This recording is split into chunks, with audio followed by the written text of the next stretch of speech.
Alors, j'écoutais ce matin une émission où on nous parlait des ingénieurs qui n'ont pas été assez bien consultés. Ça me paraît une très jolie formule. Mais moi, ce qui m'intéresse, c'est l'ingénierie sociale. Quels sont les ingénieurs capables de comprendre le système social, le système sociétal, par-delà la question constitutionnelle, juridique, etc. Et pour moi, l'astrologie a vocation à être le fondement d'une ingénierie sociale.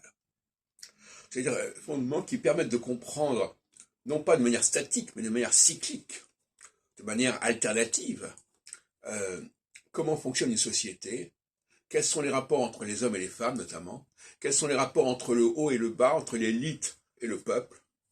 Et donc là, il y a un déficit d'ingénierie sociale, et moi je pense qu'il faudrait créer quasiment une école d'ingénierie sociale, avec un diplôme d'ingénierie sociale qui inclurait bien évidemment l'astrologie telle que je la conçois en tout cas, les compréhensions de la cyclicité, de la verticalité, de l'horizontalité, ça me paraît les clés fondamentales d'une ingénierie sociale.